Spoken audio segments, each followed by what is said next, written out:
Mesdames, Messieurs, bonsoir. D'abord, les larmes de cette mère désemparée. Elle est sans nouvelles de sa fille depuis maintenant près de 10 jours, si ce n'est plus.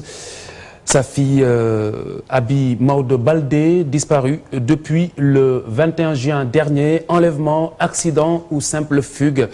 Que de mystère autour du départ de l'étudiante de 24 ans du domicile familial situé à Guédiawaye. Ababakar Kamara, Marie-Christine Mendy. Désespérée. Je suis malheureuse. Je suis désorientée parce que vraiment c'est trop dur pour moi. C'est une fille unique en plus de cela. Tristesse, angoisse et inquiétude, le lot quotidien de la mère d'Abi Maodo Baldé. Elle est portée disparue depuis presque 2 semaines. Abi était partie à l'école. D'ailleurs, le même jour, je l'ai appelée vers 19 h car on devait sortir ensemble. Ma fille n'est pas du genre à fuguer. En plus, elle devait soutenir même aujourd'hui. Cette mère de famille désemparée n'a aucun indice. La dernière fois que sa fille a été vue, c'était avec un de ses amis. Nous nous sommes rendus à son école, mais on nous a dit que la dernière personne avec qui elle était, c'est un certain Mohamed Sissé. D'ailleurs, ce garçon, il ne s'est jamais présenté devant moi. Les recherches se sont avérées infructueuses malgré tous les moyens mis en branle. On appelle aux autorités sénégalaises. J'implore le soutien du gouvernement et de la police pour qu'un jour je puisse serrer à nouveau ma fille dans mes bras. Abi Maodo Baldé a 24 ans. Elle a disparu depuis le jeudi 21 juin passé. Fille unique, sa famille ne souhaite qu'une chose, retrouver leur très chère fille, saine et sauve.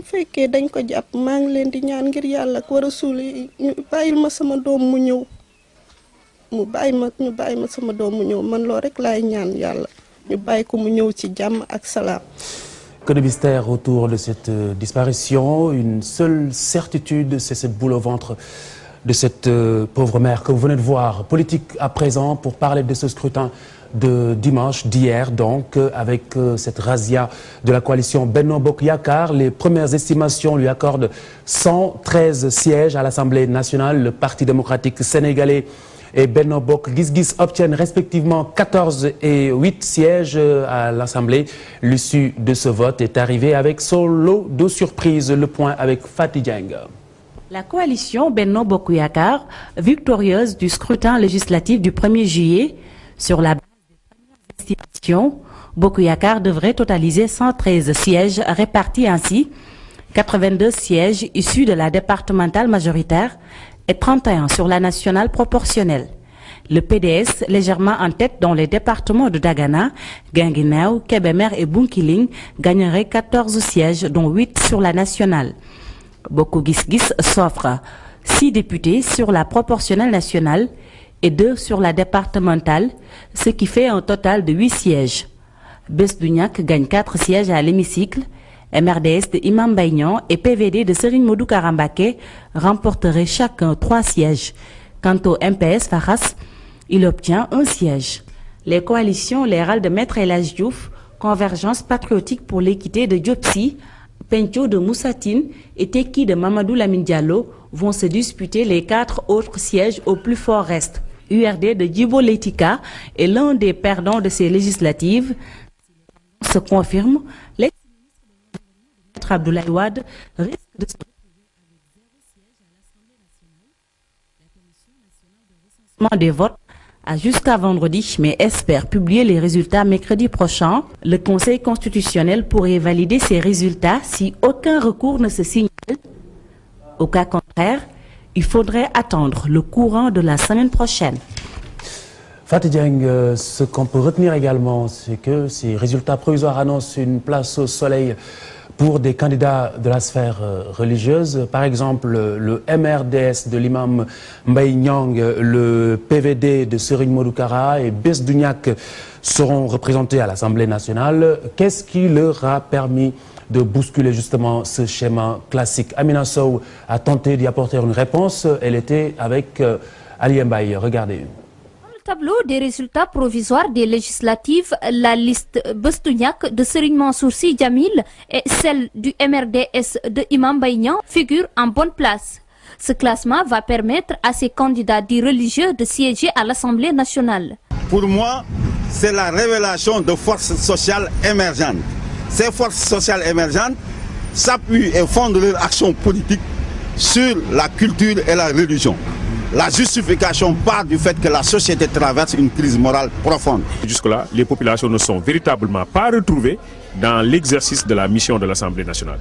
Alors, il se trouve que les hommes religieux, du point de vue de nos traditions et du point de vue de la réalité qui est toujours vécue au Sénégal, les hommes religieux ont été des députés avant la lettre. Du côté des spécialistes, cette percée des religieux trouve différentes raisons. Il ne faut pas oublier effectivement qu'aujourd'hui au Sénégal, on assiste à une véritable crise des valeurs. Crise des valeurs qui découle de l'éloignement de l'individu par rapport à la famille. La famille a toujours été la cellule sociale de base, le cadre à l'intérieur duquel on inculque à l'individu un certain nombre de valeurs qui par la suite impriment une orientation à sa conduite. Les gens pensent, je crois, que l'arrivée des hommes religieux au niveau de l'hémicycle pourra changer considérablement les choses. Selon toujours les spécialistes, cette montée en puissance des religieux dans l'espace politique sénégalais est une étape dans le processus d'une alternance générationnelle. Il n'est pas exclu que des cadres politiques d'organisations politiques traditionnelles quittent leur entité vieillissante pour venir intégrer ces nouvelles formes d'organisation. La religion, dans certains cas, fonctionne comme un contre-pouvoir qui vient lutter contre certains dérapages du pouvoir exécutif. La présence de cette frange de la population à l'Assemblée nationale va être un tournant dans l'espace politique sénégalais. Toutefois, des réserves sont émises. D'aucuns craignent un désengagement de ces députés une fois à l'hémicycle. Amina Sow, l'autre constat qui marque les esprits, ce faible taux de participation, 67% de l'électorat se sont abstenus. Eh bien, pourquoi? Fatima Ba, Ibou Diouf. Ainsi, les Sénégalais ont déserté les bureaux de vote à hauteur jamais égalée avec un taux de participation de 33%. Les raisons de leur abstention sont nombreuses. Les Sénégalais n'ont pas une maîtrise des élections législatives. C'est ça la vérité. Ils ne savent pas ce que c'est que la représentativité nationale. Les élections présidentielles sont peut-être plus importantes selon les Sénégalais que les législatives. Et pourtant, c'est la même chose, c'est la même importance. Les gens qui ne sont pas contents du nouveau gouvernement. Les politiciens, ils défendent que leurs intérêts de leur parti seulement. C'est pour cela. À côté, d'autres Sénégalais ont accompli leur devoir civique. Je pense que ce qui s'est passé hier est anormal.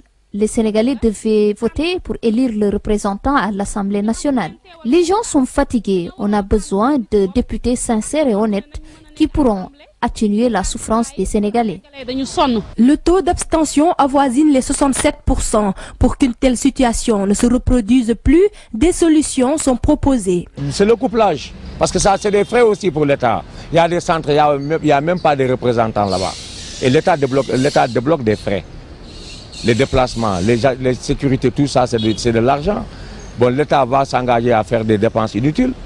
Bon, c'est le système de couplage tout court. Accroître la campagne de sensibilisation, peut-être beaucoup plus de messages pour informer aux Sénégalais que c'est très important de voter pour les législatives. Après sa victoire face à Abdoulaye Wade avec 65%, Macky Sall vient d'obtenir une majorité confortable à l'Assemblée nationale. Toutefois, selon certains observateurs, cette assemblée pourrait souffrir de légitimité. Justement, Fatima Ba, ce vote timide des Sénégalais pose cette question tout à fait de la légitimité de cette nouvelle représentation nationale. C'est une des inquiétudes du professeur Babacar Gueye. Écoutez-le.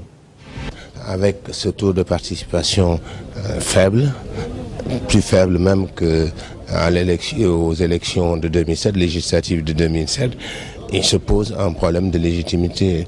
La nouvelle Assemblée va souffrir d'un déficit de légitimité, surtout qu'elle aura en face d'elle un président de la République qui, lui, a été très bien élu, dont la légitimité ne souffre d'aucune contestation. Et on risque d'avoir un déséquilibre entre ces deux pouvoirs qui, pourtant, sont essentiels dans le fonctionnement de l'État, puisque notre Constitution consacre la séparation du pouvoir et l'équilibre des pouvoirs. Et il va falloir travailler dur pour arriver à rétablir cet équilibre. La légitimité, c'est pas seulement au moment de l'acquisition du pouvoir, de l'accession au pouvoir. La légitimité s'acquiert également avec le temps. Le constitutionnaliste s'exprimait en marge de la conférence de presse de la mission d'observation électorale de l'Union africaine. C'était au micro TFM de Ibrahim Kane. Je rappelle que lors de cette conférence de presse, on a noté également la présence de la société civile, mais également de la plateforme de veille des femmes pour des élections apaisées au Sénégal. Eh bien, le bilan est unanime. Ces élections sont jugées libres, transparentes et démocratiques. Voici le compte-rendu d'Ibrahim Kane. La satisfaction est le sentiment le mieux partagé après la tenue du scrutin législatif. Pour ces observateurs, le Sénégal, une fois de plus, vient de se hisser au sommet des exemples de démocratie en Afrique.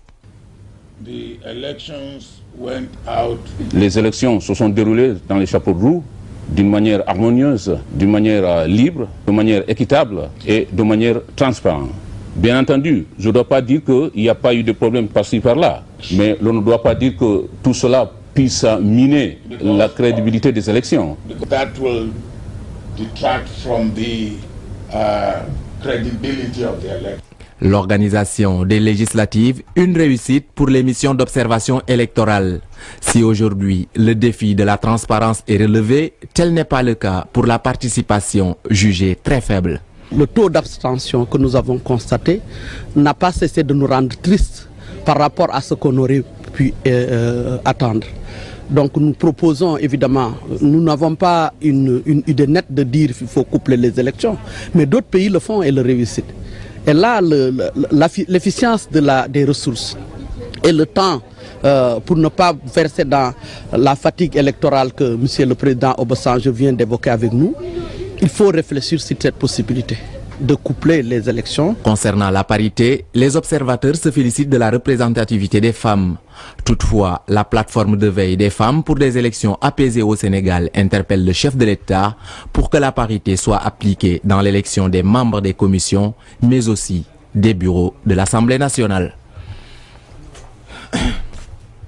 Ibrahim Kane, après la scène politique et la scène musicale sénégalaise à présent, avec l'extinction des projecteurs ce lundi, Madou Diabaté, décédé, l'auteur du célèbre tube Madame Johnson des années 90, a réalisé, je le rappelle, la bande originale du film Table Ferraille de Moussa Senapsa. Le claviste a joué également sa partition dans le Super Étoile de Youssou N'Dour à l'époque. Sa dernière apparition télé, c'était dans Café Musique. Babacar Fall recevait Fallou Dieng, extrait. Monsieur Madame Johnson. Wow. Madou, c'est un très grand musicien. Man damay wax ni bu tay li réalisé wo, c'est grâce à lui. Mais c'est normal, mi ngi dekkon ci biir ancienne école des arts. Voilà. Jangal la xalé yu bari. Il a beaucoup fait pour la musique sénégalaise, c'est un grand monsieur.